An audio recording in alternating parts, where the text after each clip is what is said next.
সবার লাইফে হতোটা কি ফ্যামিলি চাইতো যে তারা পড়াশোনা করুক। তাদেরকে বই দেওয়া হতো। কিন্তু আমার লাইফে ছিল আমার থেকে আরো বই কিনে নেওয়া হতো যেন আমি না পড়ি। ২টা থেকে রাত ১০টা পর্যন্ত টিউশনি করাতাম এবং যা টাকা পাইতাম সম্পূর্ণটাই আমি অ্যাডমিশনের পিছনে দিয়েছি।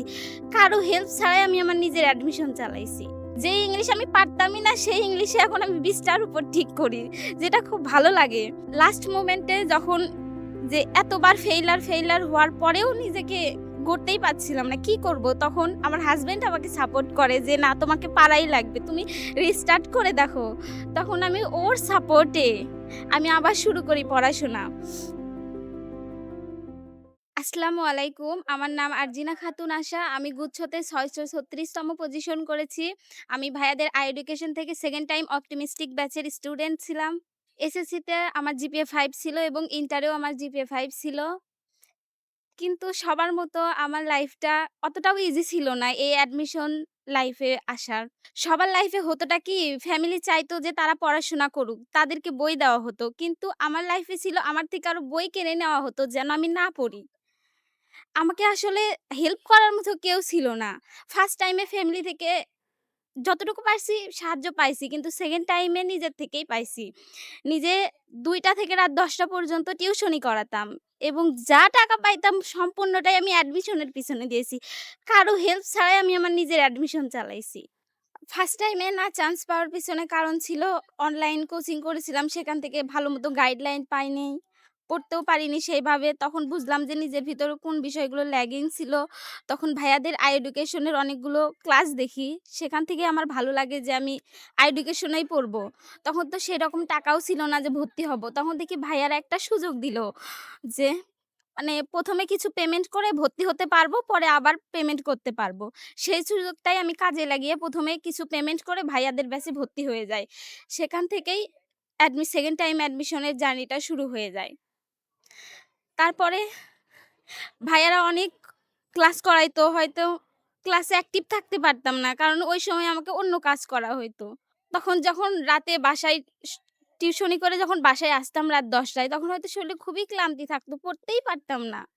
তবুও কি করতাম? পড়া শুরু করতাম। ভাইয়াদের মোটিভেশনাল ভিডিওগুলো দেখতাম। আর আমি সবচেয়ে বেশি একবারে উইক ছিলাম ইংলিশে। কিছুই পারতাম না বলতে গেলে। কিন্তু যখন আমি মহসিন স্যারের ভিডিওগুলো দেখি, তখন আমি নিজের মধ্যে একটু কনফিডেন্স পাই যে আমি পারবো। তখন থেকে ভাইয়ার আমি মানে রাতে এসে পরিশ্রম লেগে দিছিলাম যে আমি ভাইয়ার সবগুলো ভিডিও শেষ করব। আস্তে আমি ভাইয়ার সবগুলো ভিডিও শেষ করে নিই। সবই পড়া হয়ে যায়। সেখান থেকে সুফিয়ান স্যারের কথা না বললেই না। ভাইয়া অনেক ভালো বাংলা পড়াইছে। আর আমি সবথেকে বেশি ভয় পেতাম জিকেতে, যেটা আমার মুখস্থই হতো না। কত চেষ্টা করতাম মুখস্থই হতোই না।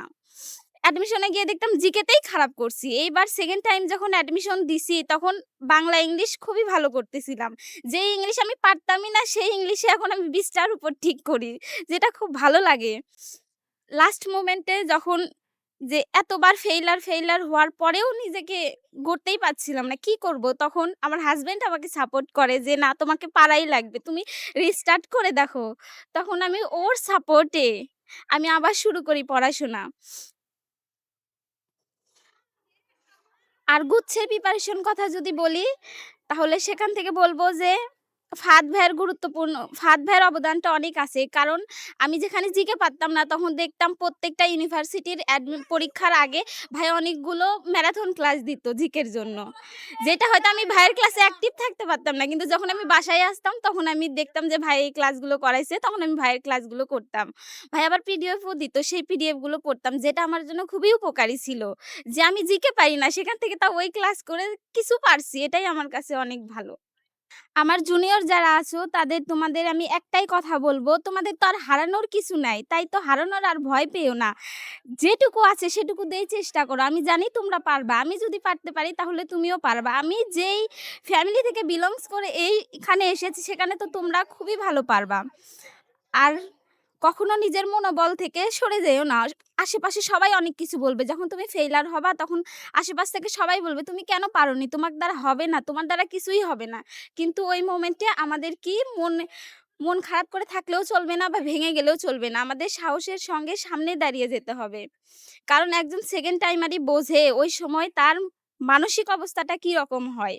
তোমরা যারা সেকেন্ড টাইম প্রিপারেশন নিচ্ছ, তোমরা এডুকেশন এর উপর ভরসা রাখতে পারো। আমিও এডুকেশন এর উপর ভরসা রেখেই সেকেন্ড টাইমে অপটিমিস্টিক ব্যাচে ভর্তি হয়েছিলাম এবং সেখান থেকেই আমি আমার নিজের সাফল্যটা পেয়েছি। আশা করছি তোমরাও পারবে। কেন পারবে না? কারণ এখানে রয়েছে প্রত্যেকটা সাবজেক্টের উপর আমাদের দক্ষ টিচার প্যানেল। কেননা প্রত্যেকটা স্যার এত সুন্দর করে বোঝাবে যে তুমি তোমার ল্যাগিংসটা কোথায় ছিল সেটা বুঝতে পারবে এবং সেটা বুঝে নিজে আবার সামনে রিস্টার্ট করে এগিয়ে যেতে পারবে। আমি আমার জার্নির পেছনে সবচেয়ে বেশি শুকরিয়া আদায় করতে চাই আমার সৃষ্টিকর্তার প্রতি। তারপর আমার হাসব্যান্ড এবং আমার এডুকেশনের সকল স্যারদের প্রতি। কারণ স্যারেরা যেভাবে অনুপ্রেরণা দিয়েছিলেন, তাদের অনুপ্রেরণায় আমি অনুপ্রাণিত হয়ে নিজের সামনে এগিয়ে গেছি এবং যতবারই ফেইল হয়েছি সামনে রিস্টার্ট দিতেই ছিলাম এবং লাস্ট মোমেন্টে গিয়ে আমি আমার গন্তব্যে পৌঁছাতে পেরেছি।